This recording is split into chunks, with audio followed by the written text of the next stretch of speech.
Hello dears, ചെമ്പനീർ പൂവ് ഒരു അടിപൊളി പ്രൊമോ പ്രേക്ഷകരെ നമ്മളെയൊക്കെ കരയിപ്പിച്ച് നമ്മുടെയൊക്കെ കണ്ണിൽ നിന്ന് ഒരിറ്റ് വെള്ളം വീഴാതെ ഈ ഒരു പ്രൊമോ നമുക്ക് കണ്ടു തീർക്കാൻ സാധിക്കില്ല കേട്ടോ. കാരണം എന്ന് വെച്ചാൽ നമ്മുടെ സച്ചി നമ്മുടെ രേവതിയുടെ കഴുത്തിൽ മഞ്ഞച്ചരടായിരിക്കുമല്ലോ താലിയായിട്ട് കിടക്കുന്നത്. അപ്പൊ ആ ഒരു മഞ്ഞച്ചരടൊക്കെ മാറ്റി ഒരു സ്വർണത്തിന്റെ മാലയൊക്കെ ഇട്ട് അതിൽ ആ ഒരു താലിയൊക്കെ ഇട്ട് അച്ഛന്റെയും അമ്മയുടെയും മുന്നിൽ വെച്ച് വീണ്ടും നമ്മുടെ രേവതിയുടെ കഴുത്തിൽ അണിയിച്ച് കെട്ടിക്കൊടുക്കുന്ന ഒരു നിമിഷങ്ങൾ തന്നെയാട്ടോ കൂട്ടുകാരെ നമുക്ക് കാണുവാൻ സാധിക്കുന്നത്. എത്ര മനോഹരമായിട്ടുള്ള ഒരു കാഴ്ചകൾ തന്നെയാണെന്നോ.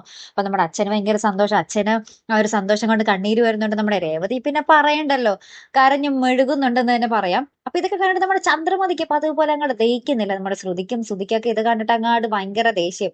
അപ്പുറത്താണെങ്കിൽ നമ്മുടെ ശ്രുതിയുടെ കള്ളത്തരമൊക്കെ നമ്മുടെ സച്ചി ആ ഒരു വീട്ടുകാരുടെ മുന്നിൽ അവതരിപ്പിക്കുന്നുണ്ട്. അപ്പൊ ശ്രുതി എന്താണ്ടൊക്കെയോ പറഞ്ഞിട്ട് പിടിച്ച് നിൽക്കുന്നുണ്ട് കേട്ടോ വീണ്ടും.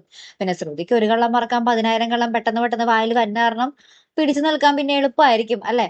അപ്പുറത്ത് വീണ്ടും പിന്നെ നമ്മുടെ സച്ചിയും രേവതിയും തമ്മിൽ മുറിയിലൊക്കെ വന്നിട്ട് അവർ തമ്മിൽ കെട്ടിപ്പിടിക്കുകയും ഉമ്മവയ്ക്കുകയും ചെയ്യുന്ന കുറച്ച് പ്രണയ നിമിഷങ്ങൾ, അടിപൊളി പ്രണയ നിമിഷങ്ങൾ തന്നെയാട്ടോ കൂട്ടുകാരെ നമുക്ക് ഇന്നത്തെ ആ ഒരു പ്രൊമോയിൽ കാണുവാൻ സാധിക്കും. അപ്പൊ ചെമ്പനീർ പൂ ഒരു വേറിട്ട വഴിയിലോട്ടാട്ടോ പോയിക്കൊണ്ടിരിക്കുന്നത്. നമ്മളൊക്കെ കാത്തിരുന്ന ആ ഒരു നിമിഷങ്ങളിലേക്കുള്ള യാത്ര തന്നെയാട്ടോ നമ്മുടെ ചെമ്പനീർ പൂവ്. അപ്പൊ എന്തായാലും കാത്തിരുന്നതിനെ കാണുമ്പോൾ അടുത്തൊരു വീഡിയോയുമായി വരുന്നത് വരയ്ക്കും ഗുഡ് ബൈ.